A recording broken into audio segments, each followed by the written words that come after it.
За яг одоо Хятадд бүр солиоруулаад байгаа нийт 36 сая хүнийг уйлуулад байгаа үнэхээр галзуу киног та нарт ярьж өгөх чинь. Учир нь Монголд энэ кино гарахгүй зөвхөн Хятадын кино театрын дэлгэцээр гарч байгаа. Тийм болохоор би энэ киног үзээд амар гой мэдрэмж мэдэрсэн, маш олон харах өнцгүүд мэдэрч авах зүйлүүд их байсан болохоор та нарыг бас жоохон ч гэсэн ойлгоод үзээд нэг ийм кино байна гэд нэг мэдэд аваасаа гэсэн утгаар энэ киног ярьж байгаа шүү. Нийт 3 удаа кино үзэхдээ энэ дэвтрээ аваад ер нь нэлээд сайн битсэн. Жоохон буруу зүрүү ярьж иж магадгүй гол нь гоё хэлэх гэсэн санааг минь ойлгоод энэ бичлэгийг маань дуустал нь үзээрэй гэж хүсэж байна. Энэ киноны нэр нь Хуаин Лай Лун Цангван гэдэг нэртэй монголоор Луугийн ресторанд тавтай морил гэсэн утгатай. Нийт 4 хүн энэ киноны найруулагчаар ажилласан юм байна. Гэхдээ гол үндсэн нэг найруулагч байгаа. Энэ найруулагч яагаад ийм алдартай вэ гэхээр хийсэн кино болгоно нь одоо нийгэмд байгаа маш хэцүү тийм зүйлүүдийг зүгээр энгийн амьдрал юм шиг жишээ маягаар ингэж харуулдгаараа ийм алдартай гол дүр тоглосон Шин Тонгэ жүжигч нь ерөнхийдөө инедмийн жанрын кинонд тоглодог. Би тэгээд энэ киног үзэхдээ за ер нь инедмийн кино юм байна да гэж бодсон чинь үгүй байсан. Намайг 3 удаа үзүүлсэн. Хятадын номер 1 жүжигч. Маш алдартай. Энэ хүн одоо та нар бодоод үзтээ зөвхөн нэг сцен тоглоход Монгол мөнгөөр 200 сая төгрөгөөр тоглодог. Нэгхэн сцен шүү за. Тэгээд нэг бүтэн кинонд одоо барагцаалсан юм жишээ 20 тэрбумаас 40 тэрбум гэцээсэн. За энэ кино маань яаж эхэлдэг вэ гэхээр нэгэн залуу тухайн улс руу орох гэж байгаа хүсэлт тавьж байгаагаар кино эхэлнэ. Энэ бол манай киноны гол дүр Шүфү гэдэг нэртэй одооноос бүгдээрээ тогооч гэд нэрлэжээ. Ээжтэйгээ охинтойгоо гуруулаа хамт амьдардаг, хоолны газар ажилуулдаг. Гинт нэг өдөр галтгоонд нь гал ороод ажилчин нь шатаад нас барчдаг. Тэгээд их хэмжээний өрөнд орсон болохоор өрөө дарна гэд Араб улс руу тогоочоор ажиллахаар явнаа. 20万。你也是。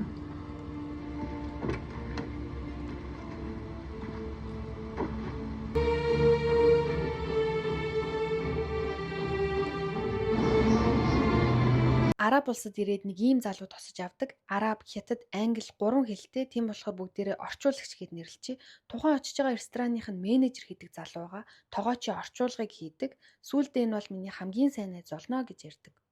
За тэгээд үндсэн захиралд нь өөрийнхөө Хятад маягийн хоолыг хийгээд амсуулдаг. Захирал нь амсаж үзээд энэ хоол чи хэтэрхий их давстай байна. Манай нутгийн хүмүүс ийм шорвог хоол идэхгүй, давсаа багсаг гэж хэлдэг.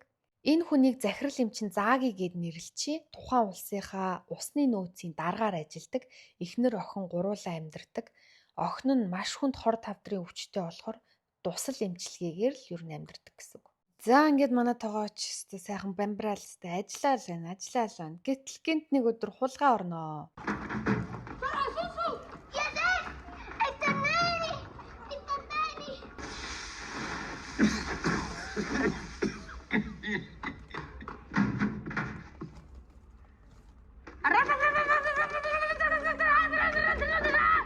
Асрамжийн газрын хүүхдүүд хулгай игээд өөрийг нь чад зүхтаачдаг. Энэ бол хамгийн том нь жоохон тийм эвгүй ширүүн царайтай. Ер нь бол зэвүү дургу хүргэсэн хүн болгоны уурыг хүргэдэг нэг юм хүүхэд байгаа.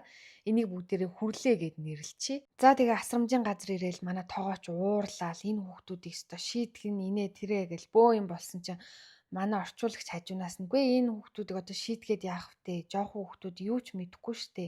Хойлоо зүгээр хоолны газартаа ажилчнаар авчия гэсэн юм санал өгдөгөө. Тэгээд энэ хүүхдүүдийг бүгдийг нь өөрийнхөө хоолны газар ажилчнаар авдаг. Энэ мөчөөс хойш хүрлээ, орчуулагч, тогооч гурав маань маш гоё тийм нандин харилцааг үүсгдэг.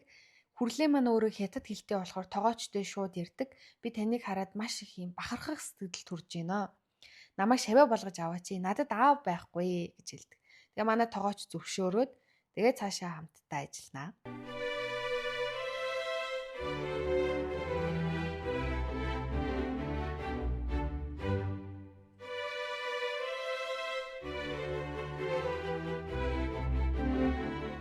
Гинт нэг өдөр дэлбэрэлт буудалцсан бөө юм болно. Эндээс манай кино эргэж эхэлдэг. Америкчууд Арабчууд руу дайн зарласан байгаа.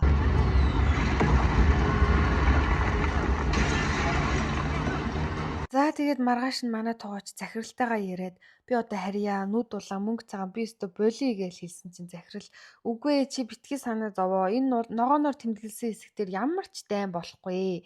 Надад итгээ би чиний мөнгийг 2 дахин нэмж өгье гэж хэлээд хоолны газар маань нүүдэг байгаа. Манай энэ зааги охиныхоо тусал тариа эмчилгээг энэ Америк цэргийн даргаас авдсан байлээ. Нэг өдөр эмээ авах гэсэн чинь дайны улмаас 2 дахин үнэн нэмэгдсэн гэж хэлдэг.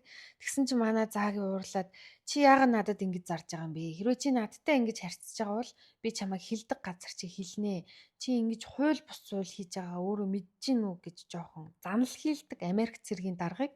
Тэгсэн чинь манай дарга өөдөөс нь хэрвээ энэ юм байхгүй бол хүүхэд чи хэр удаан амьд явах бол доо гэж хэлээд гараа явнаа. Hi, man. Xavier, what's up? ABC. Huh? Манай эд дээр гинт нэг шөнө 3 Америк цэрэг ирдэг. Ирээд хаалгыг нь нүдээд хоол өгөөч ээ гэд гуйдаг. Тэгээ манай тоогооч хоол хийж өгөөд тэгээд арх угаа сууж исэн чинь нөгөө Америкчууд хараад байдаг мөнгөө шавхад зарчаач ээ гэж гуйдаг. 这里大概有80多美金，还有3000多 dinar。 Ингээд манай тоогоочд атхыг муу санаа турж архийг авдраар нь зөөж Америкчуудад зарж уушийн газар нээсэн. Сүүлдээ Америкчуудтайгаач бүр дотн болсон. За ингээд арх ууд суужгаад тоогоочд ингэж хэлдэг. Би араб хүүхдүүдэд дургүй. Одоо хүүхдүүд байж болох ч ирээдүйд энэ хүмүүс бүгдээрээ террористууд болно. Аюултай. Яг энэ хүрлээ шиг 7 настай жоохоо охин миний найзыг миний нүдэн дээр буудаад алдсан. Тэгэхээр би ч гэсэн хизээ өгөх нь тодорхойгүй ийм л үед амьдарч гин гэж хэлдэг. Яг энэ хэсэг дээр энэ дүр маань өөрөө дотроо ямар хүүхэд шиг хүсэл мөрөөдөлтэй, тэмүүлэлтэй, зоригтой, гоё амьдрахыг хүсдэг. Гэхдээ дайн гэдэг зүйлээс болж ямар ч ирээдүйгүй ийм нөхрөө унж байгаа гэсэн юм хэсгийг харуулж өгдөгөө.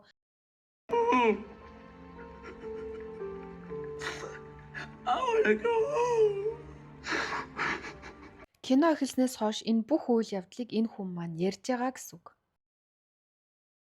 Нэг орой зааги эхнэр охин хоёртойгоо байж байтал гинт герт нь гал тавиад буудалцаан болдог.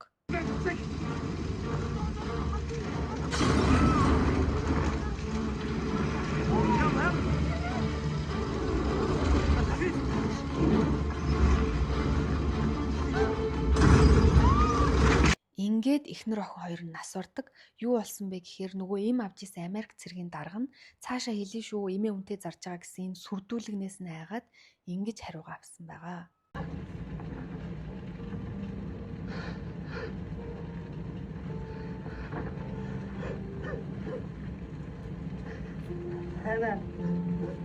Ингээд ажил явдал болноо. Манай тоогооч ирээд гүн эмгэнэл илэрхийлээд англиар ярьж чадахгүй болохоор хятадаар Жан Зуйба гэж хэлдэг. Энэ нь амаа ангай гэсэн үг. Ингэж хэлээд амд нь хоол халбагдаж өгдөг.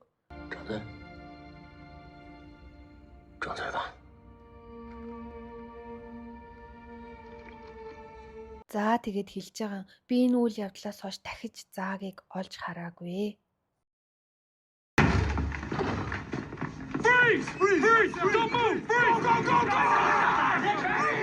Ингээд 6 сарын дараа гинт баахан Америкчууд орж ирээд манай орчуулагч тоогооч хоёрыг аваа явдаг. Don't fucking move, kid.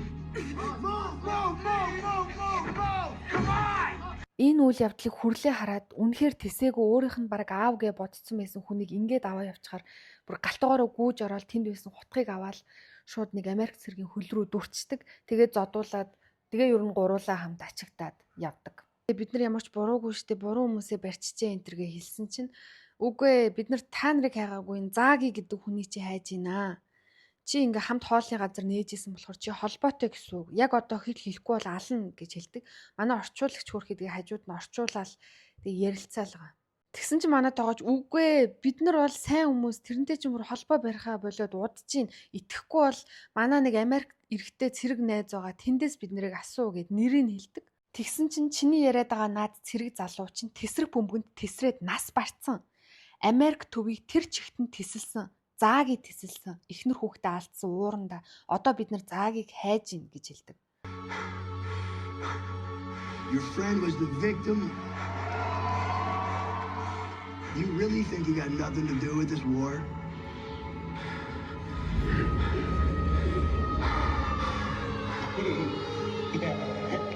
Оруу Америкийн шоронд ирдэг.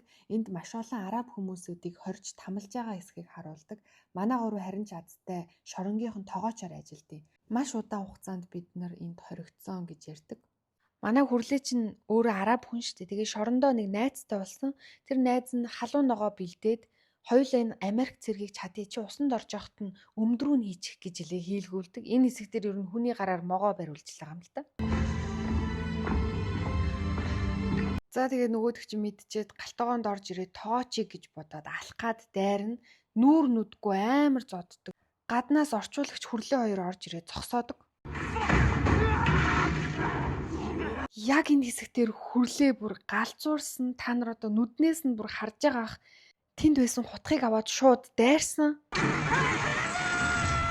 Хутг нь гинжтэй байсан болохоор яг нүднийх нь урд ирээл зогсдог. Маргааш нь тоогооч хүрлээд ингэж хэлдэг. Чи миний төлөө дахиж ийм аюултай юм хийх хэрэггүй гэсэн чинь хүрлээ. Хэрвээ таныг хүн цохих гэж оролдвол би тэр хүнийг алнаа гэж хэлдэг. Гаднаас Америк цэрэг орж ирээд бид нар та нарыг өршөөлөөр суллахаар болсон. Нутаг руугаа буцаж болно. Гэхдээ нэг болзолтой хагас сарын дараа шинэ жил болно. Шинэ жилийн маань хоолыг бэлтжээд тэгээ та нарыг явуулъя гэж хэлдэг. Ингээд төсөөлөөсөн шинэ жил боллоо. Америкчуудтай нилээн дотно болсон байгаа харагданаа.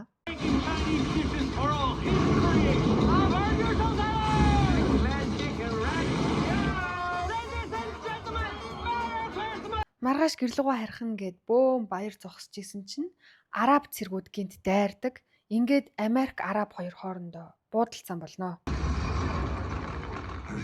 Маш их буудалцаан дунд олон хүмүүс нас орсон. Энэ дунд манай гурав нуугдаад явж идэг. Гинт урд нь тесрэх бөмбөг хурж ирсэн. Хүрлээ зөрөгтэйгоор аваад шидхийн даван дээр өөр дэрэн тесрээд нэг нүдгүй болно. Тэгэхээр та энэ үед аман дээрх шархаа буудуулж авсан уу гэж асуухад үгүй энэний дараа дахиад өөр зүйл болсон гэж хэлээд кино маань үргэлжилнэ. Яг энэ үед манай гурав араб цэргүүдэд баригддаг.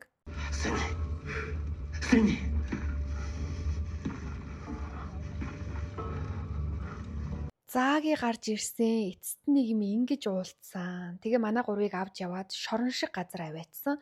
Тэгээ ярьж байгаа юм л та энэ бол яг үнэндээ шорон биш байсан. Хүүхдийг цэрэгт бэлтгэдэг сургуулийн газар байсан гэж хэлнэ. Энэ газар дандаа жоохон хүүхдүүд байдаг. Яагаад хүүхэд сонгосон бэ гэдг нь бас учиртай. Хүүхэд гэдэг бол юу ч шүүж тунгаахгүйгээр шууд итгэдэг. Тийм болохоор энэ талыг нь ашиглаад тарих угаалт явагддаг. Чиний ээж аав хайртай хүмүүсийг чинь Америк хүмүүс алж гинэ. Тийм болохоор чи цэрэг болох ёстой. Тэгжиж өөрийнхөө ирээдүйг хамгаална. Тэдний төлөө босч зогсох ёстой гэсэн ийм санаагаар Америк хүмүүсүүдийг нэг нэгээр нь авчирч алж заад сургадаг ийм сургалтын газар байгаа. За ингээд хагас жил өнгөрнөө. Манай гурав энд хүүхдүүдийн хоолны тоогоочоор ажилдаг. Өдөр болгон нэг хүүхэд сонгоод нууц ажиллагаа гэж хэлээд машин суулгаад явуулаад идэг. Хүрлээ энийг холоос хараад машиных нь багажинд нуугдаад дагаа явдаг. Энэ хэсгийг сайн анзаарч харвал хүрлээгийн шоронд хамт байсан найз нь байгаа. Нөгөө Америк цэргийн өмдрүүн халуун ногоо хийчгээ гэдэг найз нь сонгогдсон байгаа яг энэ өдөр. За тэгээд явж байгаад Америк цэргийн төв дээр нь ирээд нэг юм цүнх өгөөд буулгадаг.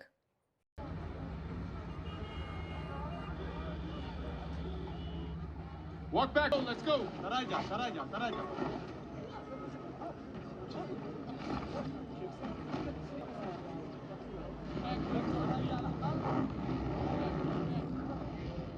تتحرك يا عم وش بيه هذا تو؟ Hey kid. ايها الطفل انت Hey kid, what are you doing? انت ايها الولد Hey kid, look at me. انت ايها الولد Hey, I'm talking to you, kid. What's in the bag? ماذا يجب في الحقيبه؟ انت ايها الطفل ماذا يوجد في الحقيبه؟ Oh shit! Don't...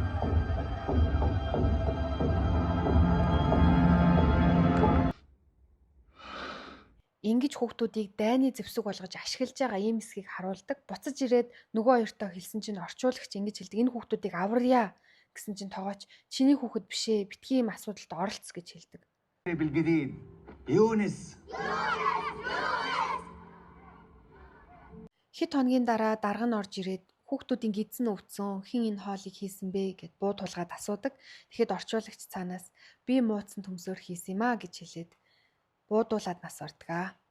Ингээд манай тоогооч ямар амиа хичээсэн зантай байсан бэ гэдгээ ойлгоод хүрлээтэй нийлээд бусад хүүхдүүдэд аваад зүхтаахаар шийддэг.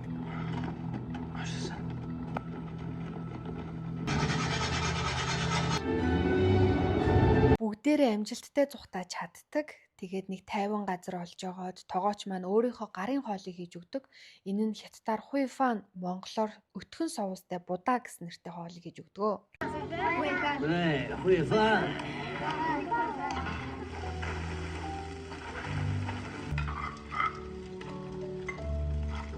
왜 이리 싸다구나.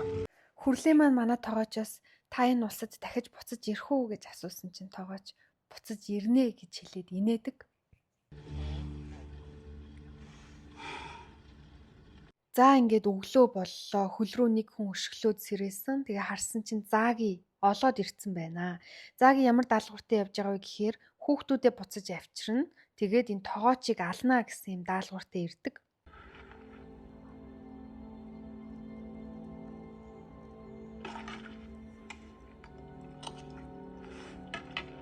Хоолыг нь амсч үзээд чиний хоол одоо хүртэл давс ихтэй хിവэрэ байна гэж хэлдэг. Та нар санаж ивэл кино эхлэхэд ажилд орох гээд энэ захиралдаа шалгуулж явах үед чиний хоол давстай байна гэж бас хэлж ийсэн.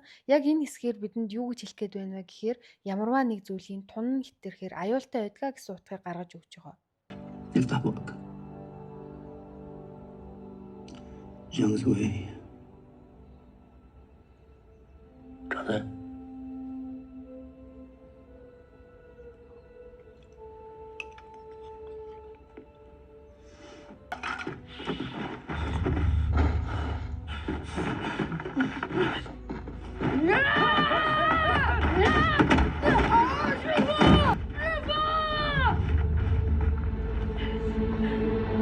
Яг буудах гэж байхад Зааги би өөрөө буудъя гэж хэлээд чихэнд нь Жангзүй амаа ангай гэж 2 удаа хэлээд бууддаг.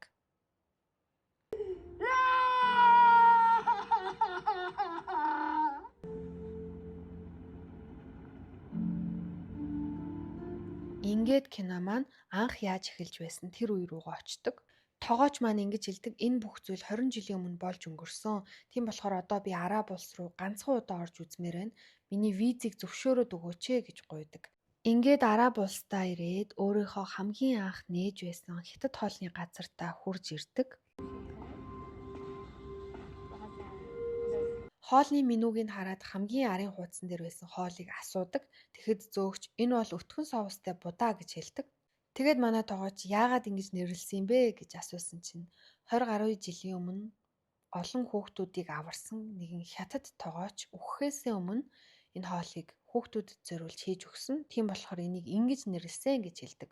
Тэр үед тоогооч маань буудуулчаад яаж амьд үлдэж чадсан бэ гэхээр Зааги амийг нь аварсан байдаг. Бусад цэргүүд яг модны хажууд буудах жахад Зааги түлхээд би өөрөө хийя гэж хэлээд чихэнд нь хятадаар амаа ангаа гэж хэлээд бууддаг. Ер нь бол бууны сум амны голоор ороход хүн амьд үлддэгэ гэдгийг мэддэгэ гэсэн үг. Тэгээд яг алхахынхаа өмнө өөрийнх нь анх хэлж исэн тэр амаа ангаа гэдэг үгийг дахиж өөрт нь сануулж нэг удаа хэлээд тэгээд амийг нь аварсан гэсэн утгатай. Тэгээд хүүхдүүдийн амийг бас аварсан. Тэндээс гарч явж байгаад албаар Америк цэргүүдэд баригдаад тэгээд өөрөө буудуулаад нас орсон. Ер нь хийсэн зүйлийнхээ үр шимийг ингэж өөрөө төлөх ёстой гэсэн утгаар энэ кино маань дуустдаг. Ямарваа нэг зүйлийн давсан нэгтгэр аюултай гэж яг энэ хэсгээр хэлдэгэ.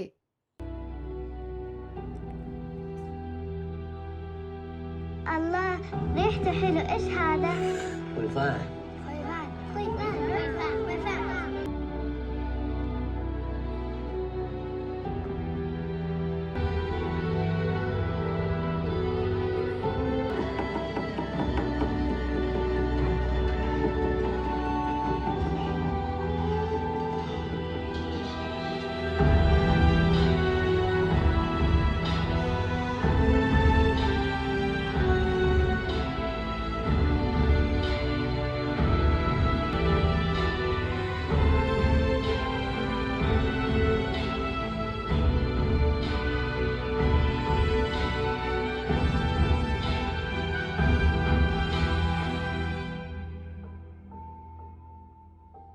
Ni hai quay quay lại mà. 후회.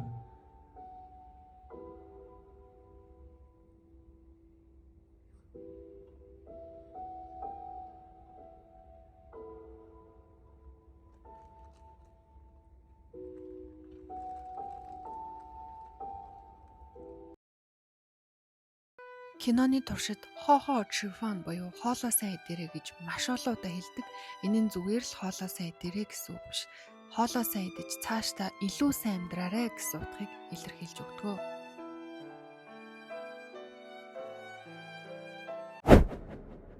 Тэгээд энэ киноны төгсгөлд титл урсдаг. Тэр титлээр дэлхийд энэ дайнаас болж маш олон гим зэмгүү тийм хүүхдүүд амар ирсэж байна. Хүүхэд асрах, халамжлах тийм төвүүд маш бага байна. Энэний төлөө энэ киног хийж байгаа гэсэн тийм утгатай титл урсдаг. Тэгээ ингээд бодохоор бид нар яг одоо ямар гоё цаг үед амьдарч байгаа юм бэ те?